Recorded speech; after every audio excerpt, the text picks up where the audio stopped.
Hello everybody, welcome to my messy desk in my gloriously messy studio.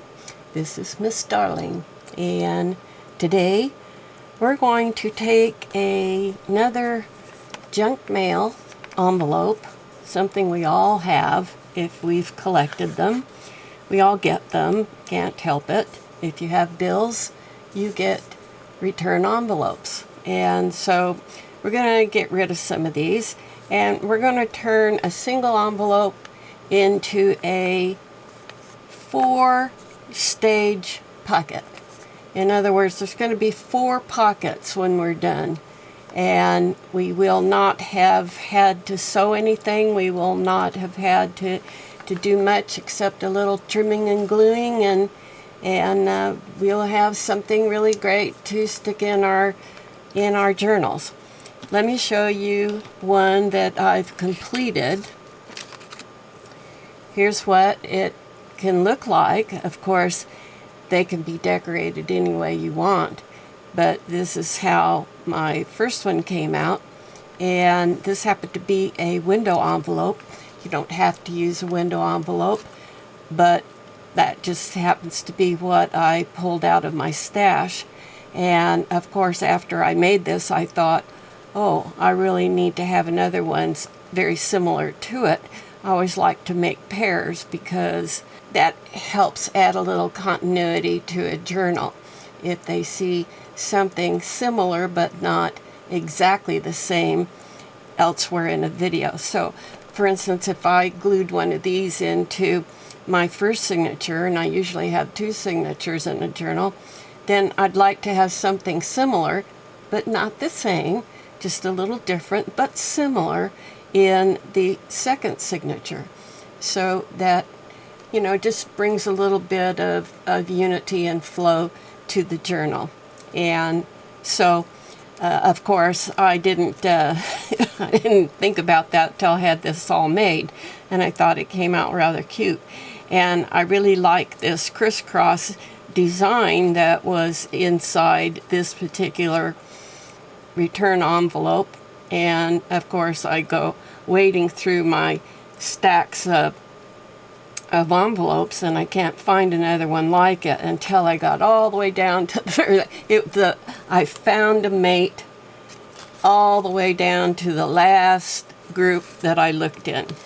So here's one partially on the go, but I'm going to start from scratch and show you how I got this far, and then we'll continue on with this one to make something similar, so I have a nice companion to this one. Okay, so here's a regular, this is one of the smaller ones. I advise using the smaller envelope because you don't want the overall size of your pocket to get too large, otherwise it uses up too much of a page, and then it makes it really difficult to stick something in the top pocket. So we don't want to get probably even as big as this. This is, let me see how tall this is. This is 5 inches, and that's probably a little bit on the tall side. When I actually made one, I made it a little smaller. So this is 4 1/4 from the bottom to the top pocket. And that's not too bad. It could be even a little bit shorter. And then that gives a little more support. For instance, if this is your journal page, you're using up that much of a page, and then it makes it hard. You have to have something really short to stick into that top pocket.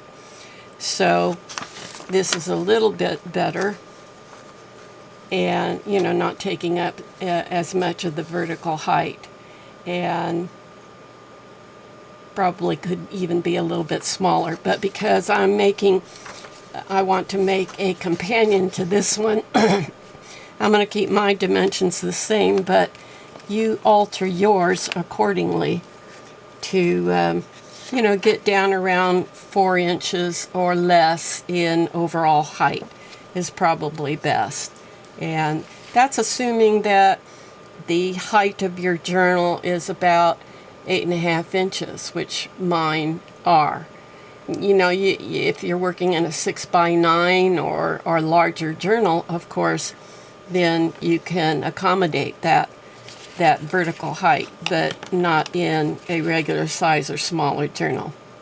Okay, so I pulled out an envelope to start with to show you, and I have my trusty scissors here, and I have a whole bunch of these scissors that cut some sort of design, and I've decided the one I like the best is one that has a small design.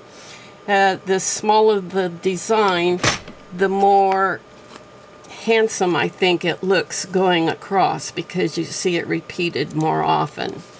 And so if you have a big wide design, it probably won't be as you're not going to see a whole lot of that. Although it's a large scissors, you might be able to pretty much cut all the way through in one pass, which I cannot do with these, but I'll show you what I do now.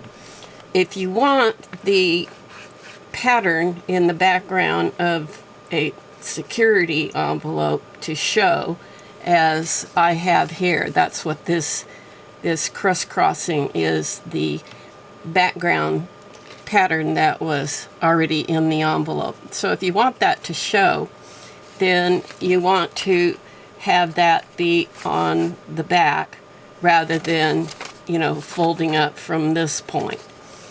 But let's go ahead and get started. Now, the first thing we got to do is glue down the flap. And so I'm just going to, I could lick that, but I don't need that glue going into my body. So we'll just come along with some actual glue and flop that down. And then turn it over, and now we're going to make our first fold. Now I'm going to use mine as kind of an example of where to make that fold. In my case, you don't have to do this, but I took the front part of the envelope and folded it back, turned it into a flap and folded it back so that it would be easier to see the second pocket. Here's the first pocket's going to be up here. Let's pretend this is my journal page and I've glued this on. Then my first pocket's going to be up here, and my second pocket will be here. And I could have left that flap up, but then it would be much harder to even know there was another pocket here. And then my third pocket is here, and the fourth pocket is down here, which also has a flap that was folded over. And so that's how I'm choosing to do this, to make it more visibly easier to detect the differences. So the reason I brought that up is when you make that first fold, if you're going to fold down a flap, you need to know how far down you're going to put that flap, because you want the top of this end to be, maybe at least 1/4 to 1/2 inch lower than where that flap's going to come. Otherwise, you're not going to see the background and a difference between where this pocket starts. I hope that makes sense. Okay, so if you see on this, the top of this piece here that was folded up lays about almost 1/2 inch below where the bottom of the flap comes. And that way you can see that, that there's something there. And you don't want this to come up to where it's overlapping on top of your flap. That first of all, it diminishes the design options that you have to make it all come together, but then it defeats some of the purpose as well. So I know that I'm going to flap down, and I'm going to fold about that much way down because I want to cut off right about here, because I don't want this white space here that's on the inside to show. So I'm going to take my scissors and I'm going to trim right about there.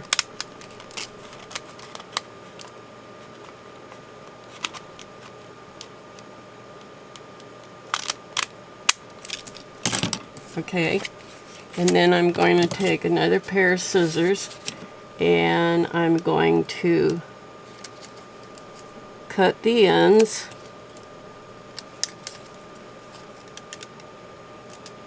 down to where that fold's going to be.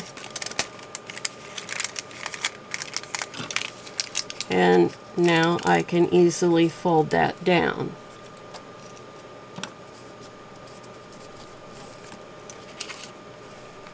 I may decide to make my crease a little bit lower, but for now we'll stay with that. And so then I can come up further with my fold. And so let's see what the overall height's going to be if I do that. I'm just under 4 inches. So if I make my fold further down, then my height's going to be taller. So I definitely don't want to go taller. So I'm going to fold it right about in there and burnish that one down. And now I'm going to trim here. And I'm going to come down about 1/4 of an inch. You can determine where you want to make the cut. You know, maybe you don't want to cut off that much, or maybe you want to cut off more. Just depends. Of course, the more you cut down, the more background you'll have that you'll want to cover up. So I'm going to do the same here, and I'm going to trim, make a cut here right on the side.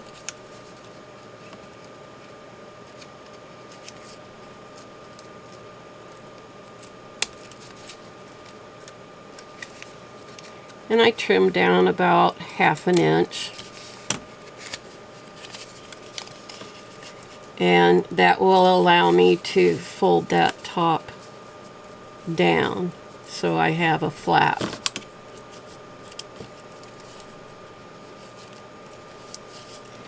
Now my bottom flap is a little larger, or a little taller than the top flap. I'm okay with that.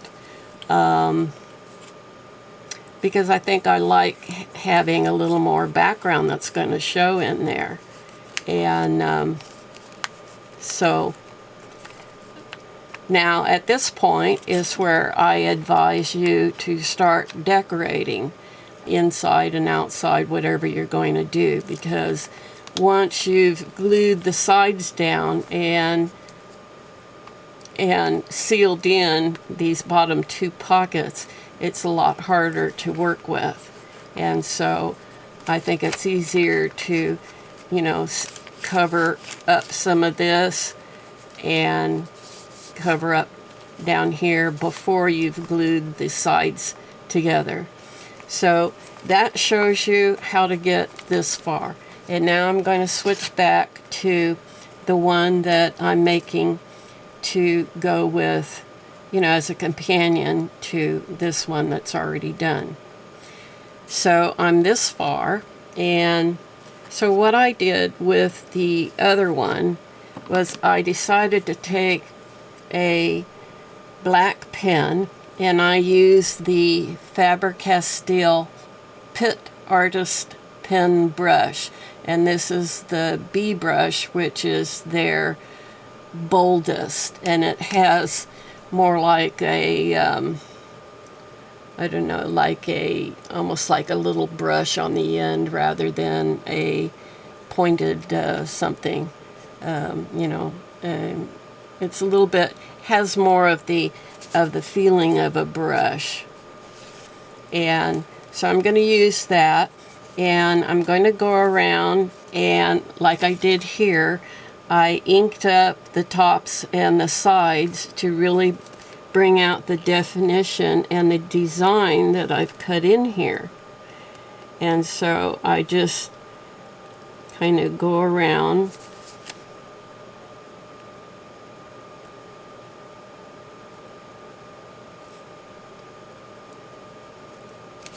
using kind of the flat side of the brush. I kind of do that first, and then I go back to make sure I've covered, you know, every little bit.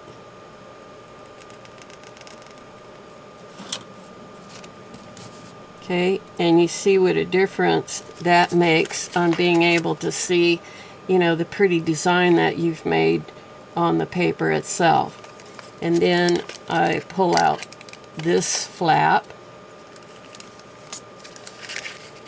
here, and I do the same thing here.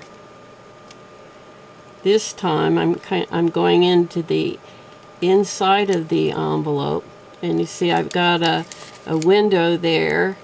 I've got the, I don't know what it is, it's not acetate, you know, it might be an acetate piece there forming the window. It does not take the ink that well. That will kind of smear off. And by the way, the reason I use this particular brand of pen is that the ink is permanent. So if you get wet glue on it, or water, or anything else that's wet, it's not going to smear because it's permanent ink. Most of your writing pens do not have permanent ink. So if you use a regular pen and you get something wet on it, you know, your color's going to smear. And as an artist, that's definitely not what you probably want to have happen. It's important to have the right tools.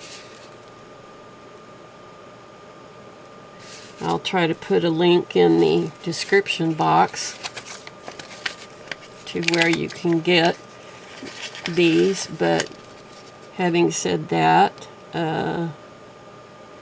any art supply store is going to have them, most likely. They are a popular pen with artists.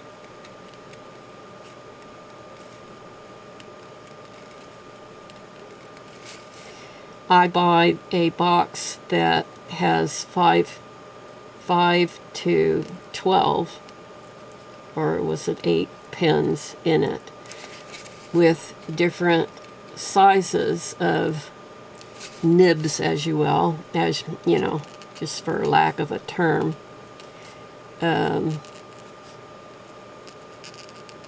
This B one is the thickest and makes the most bold imprint, but you can get really fine lines in their smallest tip, which is not a brush, it's more of a hard surface. Okay, now I think I'm going to also kind of just run the edge along this fold so that it shows up a little bit more. I may ink that to give it a more vintage look. I'm going to come up here and do the same to this, except where the acetate comes, because it's not going to hold anyway. Okay, so now we've got our edges pronounced and dramatic. So let's see what we want to do with the rest of the design. Okay, I started with a piece of this paper that has this wonderful vintage map on it, and just so you can see. So I maybe will stay with that, and then see where I go from there. I like the words on it and the butterfly, so I may do something quite similar to that, but put them in different places and just alter it a little bit. So I know that I want to glue my paper behind the flap before I glue down the flap. So about right in there, I'm going to lay my glue in about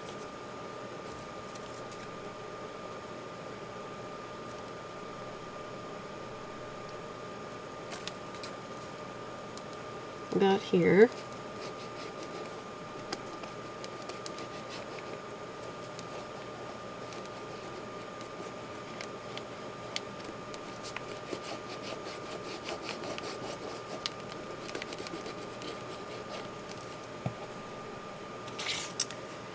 And shall I go with that face on it? Maybe I will, because that's kind of interesting looking. So I'm going to drop over here. And I don't need to run this paper all the way up, you know, to where the fold is, because you're not going to see that anyway. And why waste this delightful little map? I'm going to flip it over and trim off what I don't need.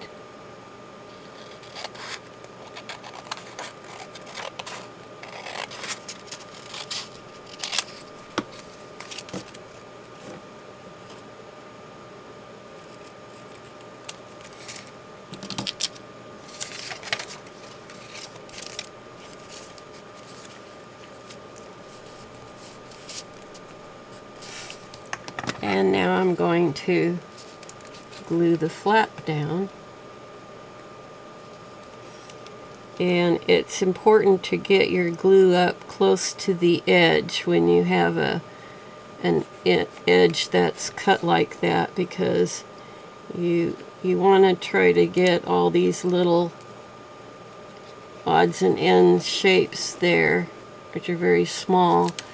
As much as possible, you want to get them glued down securely so they don't lift up and rip and cause damage. And now I can see where I need to do a little bit of touch-up.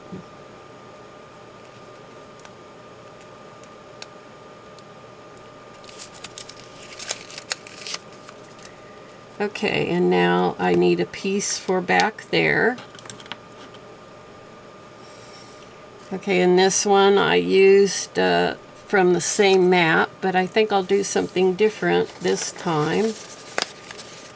I think we'll maybe, I'm kind of liking this calligraphy. Actually, it's a script.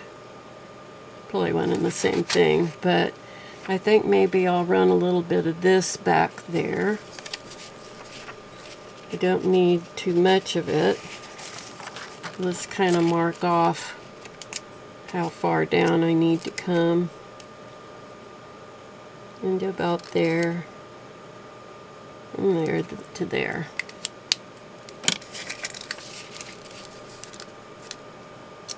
And so I'm just going to run my glue across here and down to here.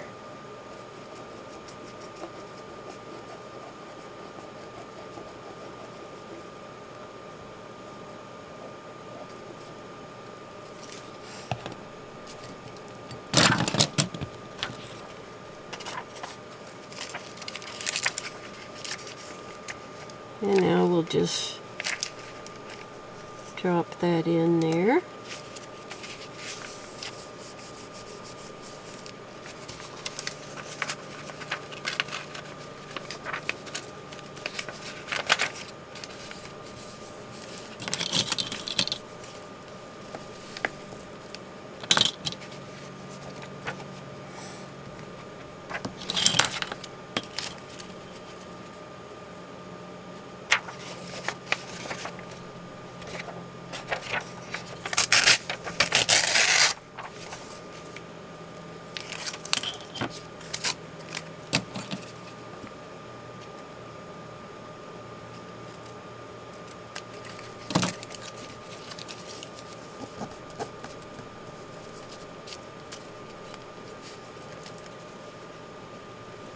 Yes, we like that.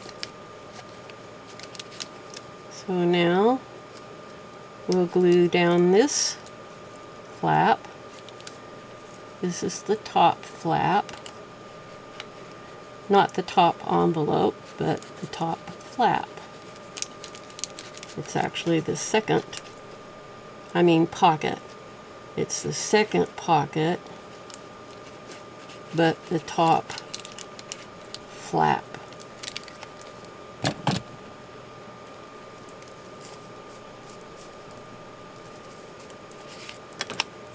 And back for a little touch-up.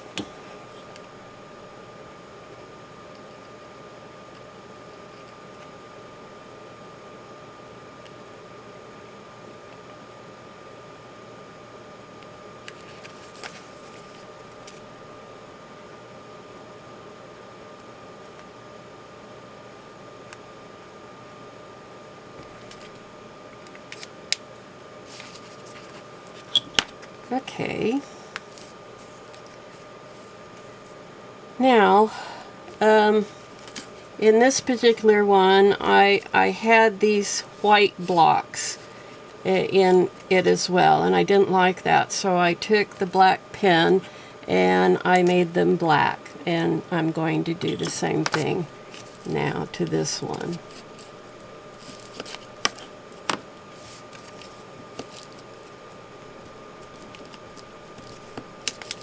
Want to press down those folds a little bit tighter.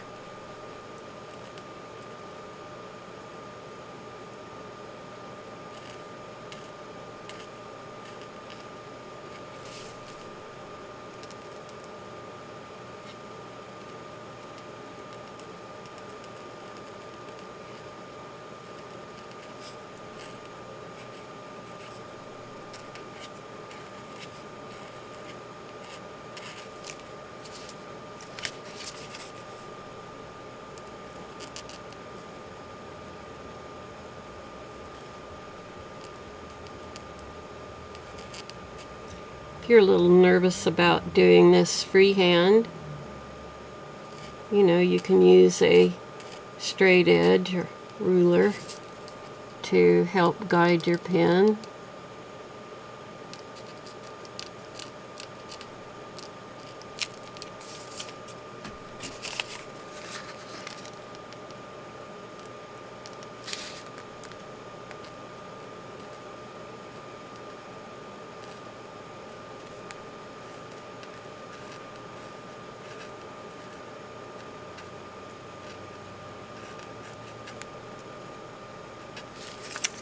Okay, very easily done with a bold pen with a brush.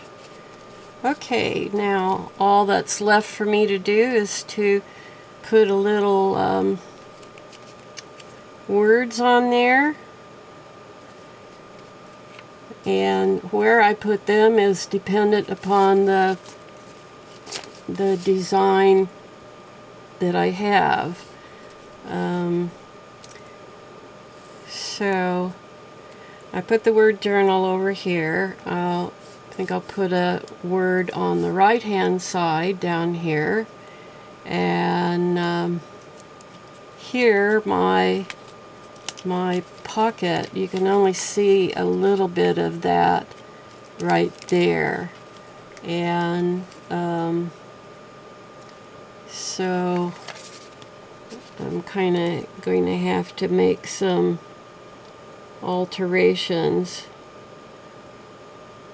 in order for this to look good. And I want there to be a sufficient amount of difference between the two, but yet have the similarity there. And I'm getting the similarity from the color and the map and the crisscross design. And I really don't need more similarity than that. So I won't worry about how I veer from my original design at this point. I can really veer as far as I want to go. So what shall we do? I have these words, and by the way, in my Etsy shop I have these words, the files to these words and many more words available for purchase. You just download the file and print off whatever you want, however much you want and how often you want. So if you want an easy way to get some good words for your journal, hop on over to my Etsy shop. It's called Miss Darling Arts. So here, I like this word memories. I think I can work with that. And so we'll cut it out and see how that goes.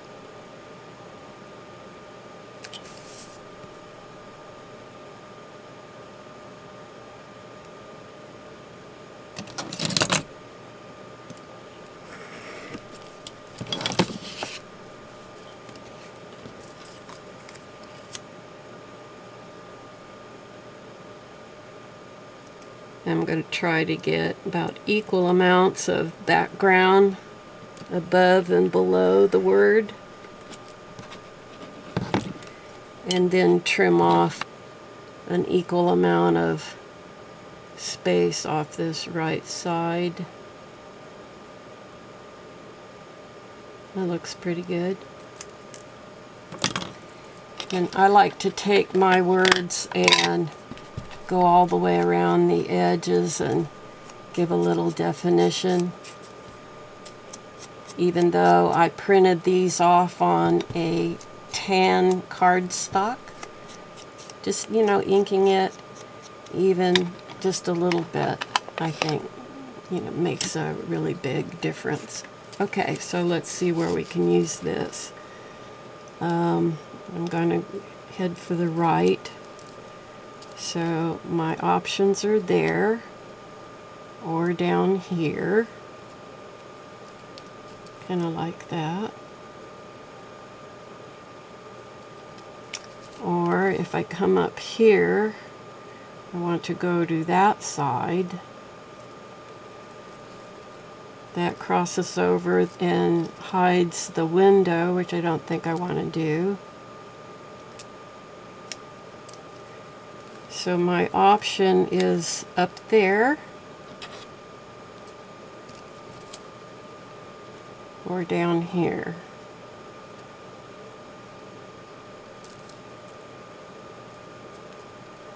Or up there.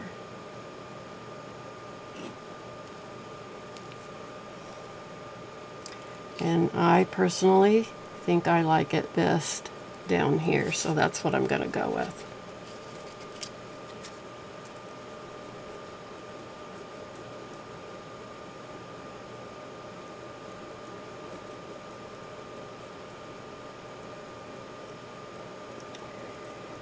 As I recall, I printed out only a few of the alternate words beyond the word journal, and so I think my choices are more limited.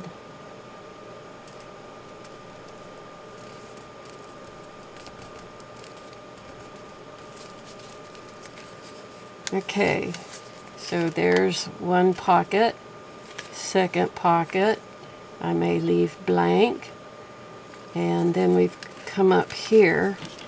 I think I'll stay with the butterfly theme for continuity, but let's see if I have anything that will work.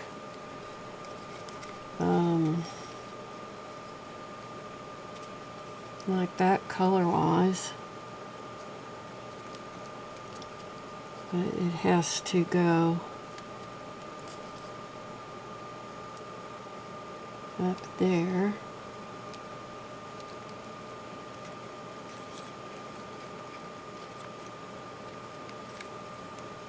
There's some green in this.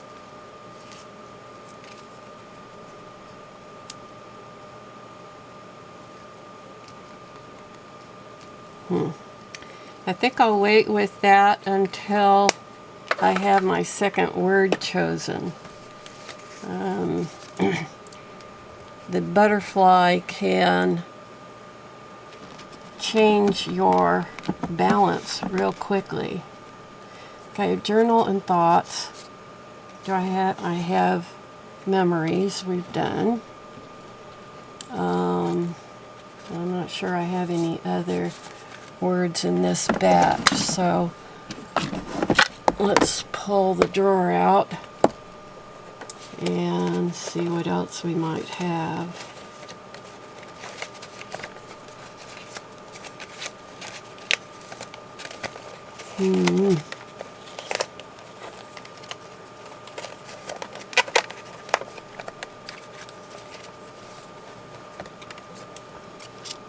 What about something like that?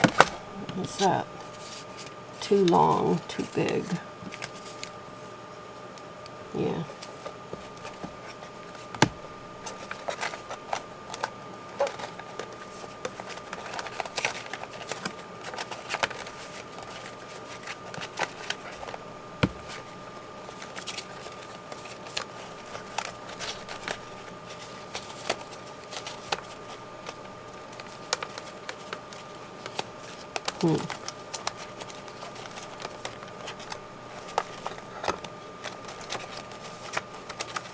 Well, I certainly have the word journal enough times printed out. I'll never run out of that word, will I? Silly me. Look at that. It's like that small. Because what if we wanted to maybe use the word journal again, but not have it take center stage? And so we used something small.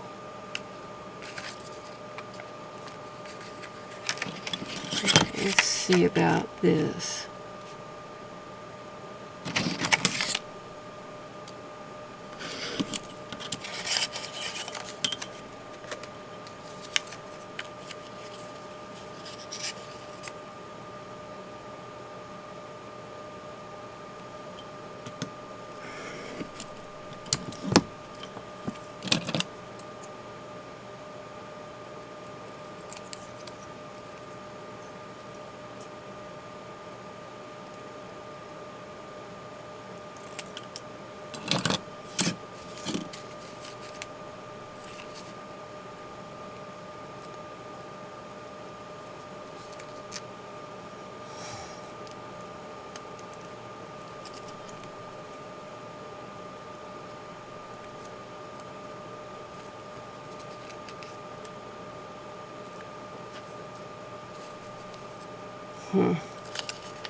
It's not doing anything for me.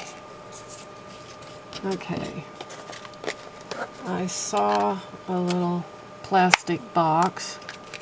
This probably just has the word journal in it. And there's some other little options down there. What are they? Just little bits and pieces of this thing and that thing. And the word journal. That's kind of fun and interesting. Will tend to dominate. But I think what I'd like to do is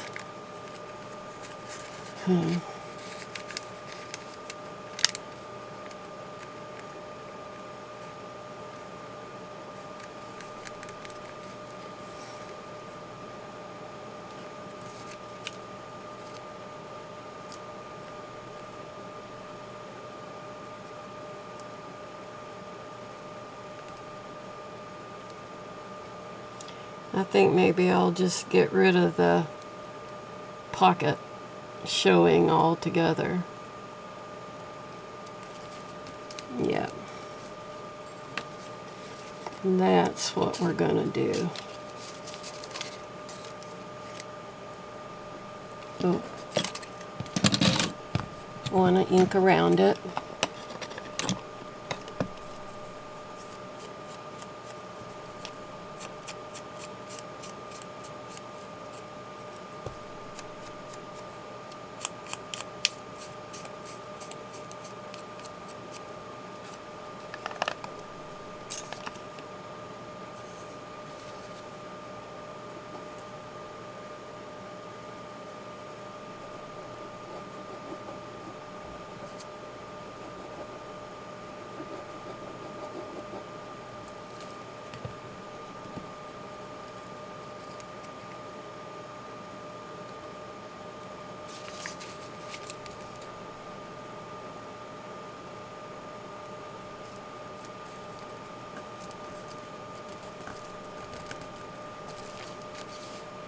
Okay. Now, let me turn to maybe 2 butterflies instead of just 1. So what if we did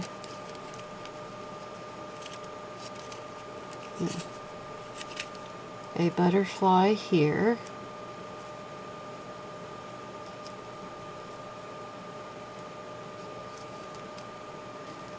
and what if we did another one down there?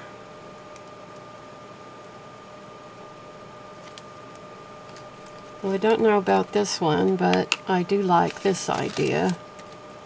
So we're going to get that one locked in and go from there.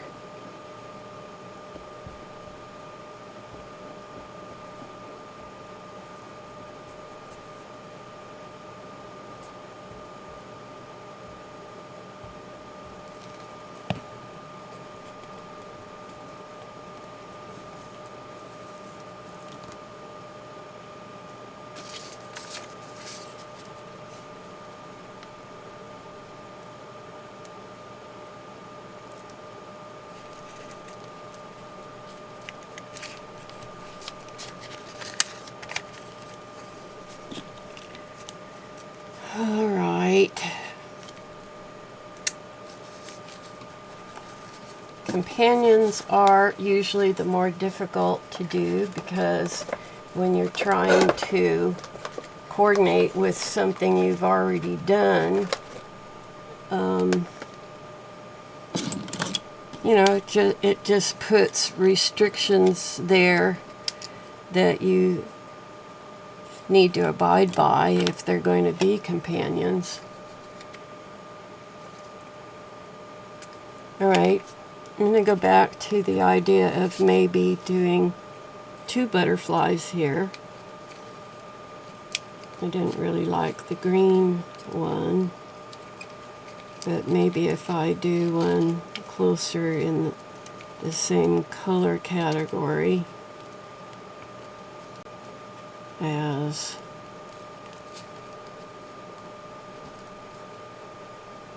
this, could be facing in.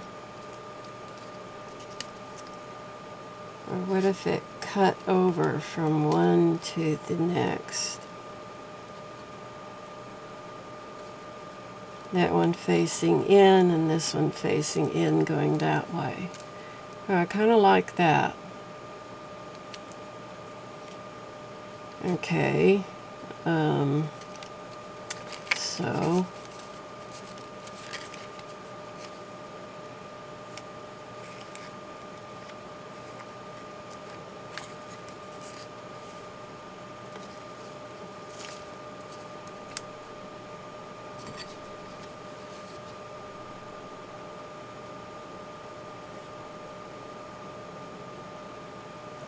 I'm only going to glue the bottom section of this butterfly.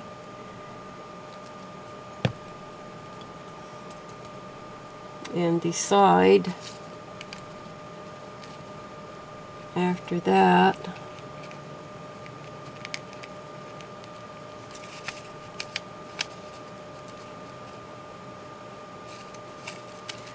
well, let's see, if I put it down lower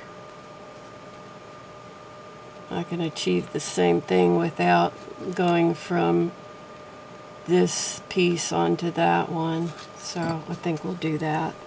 Make life easier. Less problem for my little butterfly.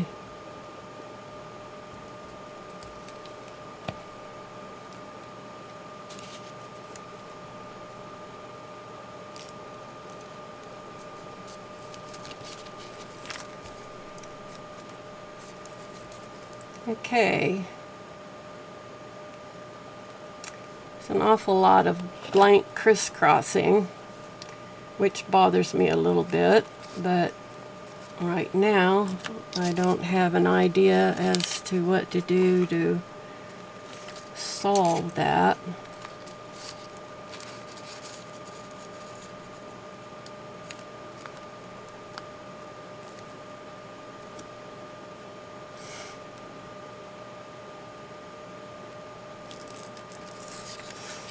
That's an idea.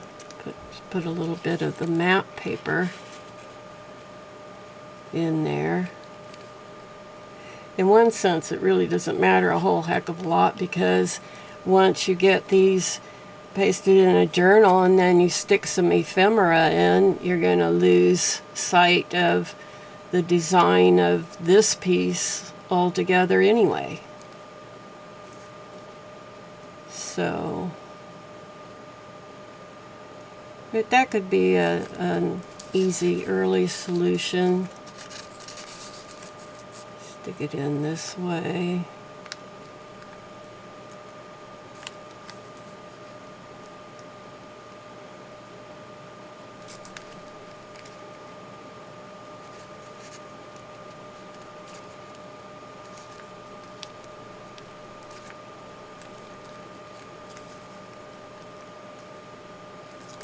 I think that's what I'm going to do, but I'm going to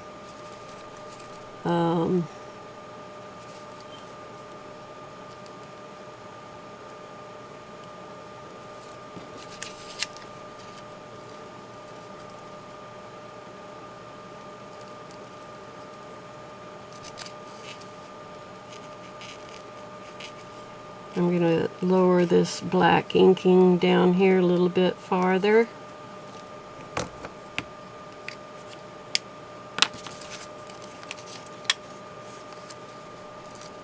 That's how we're going to slip in, so cut off about down there.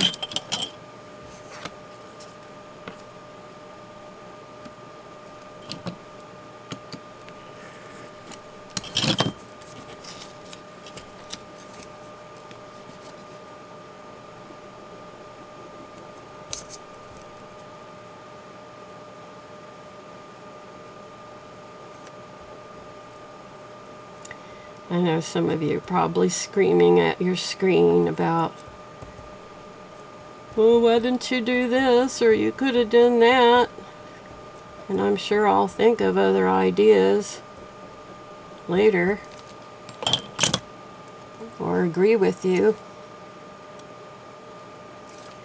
But for sake of the video and getting something done right away,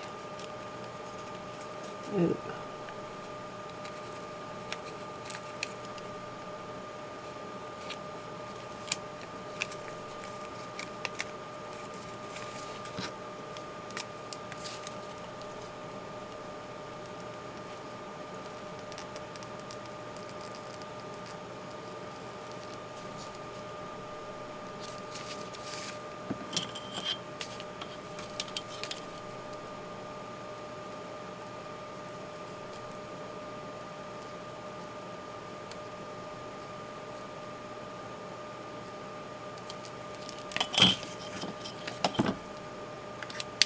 Okay.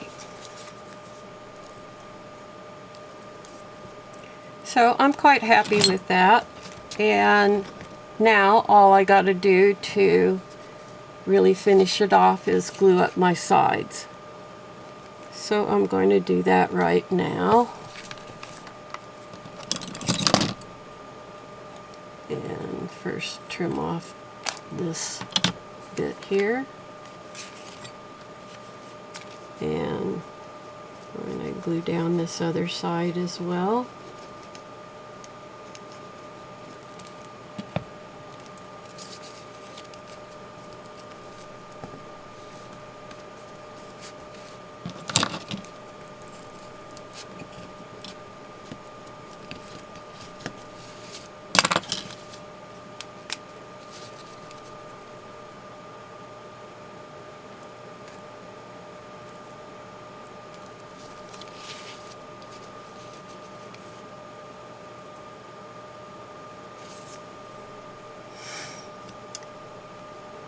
I'm thinking I might put a black line all the way across that, because I'm not real happy with how that comes out there and stops. That's where the white of was there. I don't know.